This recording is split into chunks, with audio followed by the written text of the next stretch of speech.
এখন তো বেশিরভাগ সময় ওনাকে কাটাতে হবে বাংলাদেশের প্রত্যন্ত অঞ্চলে, বিভিন্ন জায়গায় ওনাকে যেতে হবে, তো নির্বাচনী কার্যক্রম শুরু হয়ে যাচ্ছে। তো সুতরাং উনি অফিসে যে হয়তো বেশি সময় বাইরে দিতে হবে, জনগণের কাছে যেতে হবে। যে জনগণকে উনি বাইরে থেকে এতদিন অ্যাড্রেস করেছেন, যে জনগণের সাথে সম্পৃক্ত ছিলেন, সেটা উনি এখন ফিজিক্যালি সেই জনগণের কাছে যাচ্ছেন। শেখ হাসিনার পতন, স্বৈরাচারের পতন ওনার নেতৃত্বে আমরা করতে সক্ষম হয়েছি। এখন ওনার ফিজিক্যাল প্রেজেন্স এটা তো অনেক বড় পাওয়ার সকলের জন্য। নেতা হিসেবে উনি এখানে এসেছেন, কোটি মানুষ ওনাকে স্বাগত জানিয়েছেন, এবং প্রথমবারের মতো আজকে আমাদের ওনার চেয়ারপারসনের অফিসে উনি আসছেন এখানে।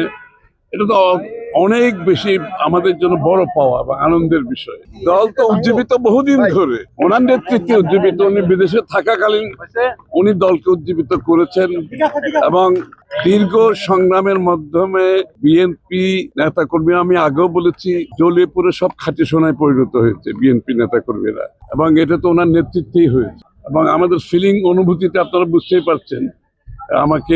ওনাকে পেয়ে, চেয়ারম্যান, আমাদের অ্যাক্টিং চেয়ারম্যান সাহেবকে আমাদের অফিসে পেয়ে, এটা তো একটা ভিন্ন অনুভূতি।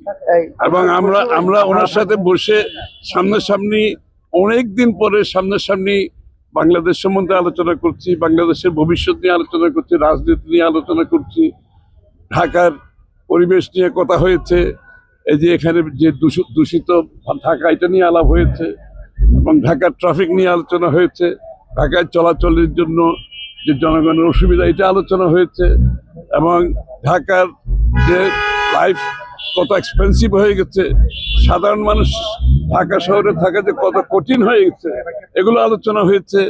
এবং এগুলো নিয়ে আমরা আগামী দিনে কি করতে পারি, কি করা যায়, এটাও কিছু কিছু আলাপ হয়েছে। উনি তো অফিস করবেন, এবং এখন তো বেশিরভাগ সময় ওনাকে কাটাতে হবে বাংলাদেশের প্রত্যন্ত অঞ্চলে, বিভিন্ন জায়গায় ওনাকে যেতে হবে, তো নির্বাচনী কার্যক্রম শুরু হয়ে যাচ্ছে। তো সুতরাং উনি অফিসে যে হয়তো বেশি সময় বাইরে দিতে হবে, জনগণের কাছে যেতে হবে। যে জনগণকে উনি বাইরে থেকে এতদিন অ্যাড্রেস করেছেন, যে জনগণের সাথে সম্পৃক্ত ছিলেন, সেটা উনি এখন ফিজিক্যালি সেই জনগণের কাছে যাচ্ছেন।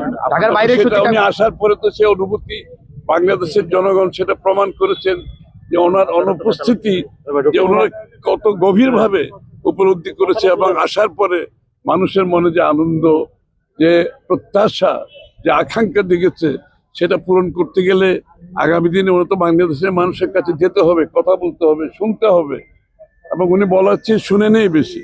এটাই হচ্ছে বৈশিষ্ট্য ওনার।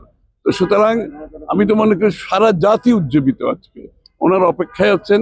ইনশাআল্লাহ উনি যখন ওনার ভিজিট শুরু করবেন, আমি মনে করি শুধু আমাদের নেতাকর্মী, সমর্থক না, সমস্ত বাংলাদেশের মানুষ যে প্রত্যাশা, এবং সেই প্রত্যাশা পূরণে ওনার যে পরিকল্পনা, উনি বলেছেন আই হ্যাভ এ প্ল্যান। ওনার যে পরিকল্পনা, একটা সুনির্দিষ্ট পরিকল্পনা, এমনি কোনো পরিকল্পনা, সুনির্দিষ্ট পরিকল্পনা, সবাইকে নিয়ে, বাংলাদেশের প্রত্যেকটি নাগরিককে নিয়ে যে সুনির্দিষ্ট পরিকল্পনা, উনি সেটা বলছেন, এটা জনগণের সামনে তুলে ধরবেন। বাস্তবায়ন কিভাবে করবেন সেটাও বলছেন। শুধু পরিকল্পনা থাকলে তো হবে না, এটা বাস্তবায়নের জন্য ওনার যে চিন্তা সেটাও বলছেন। এবং আমার মনে হয় জনগণ ওনার যে প্ল্যান, ওনার যে পরিকল্পনা, তার অপেক্ষায় আছেন, এবং বাংলাদেশের যে পরিবর্তনের প্রত্যাশা জনগণ করছেন, সেই পরিবর্তন ইনশাআল্লাহ জনাব তারেক রহমান সাহেবের নেতৃত্বে আমরা দেখতে পাবো।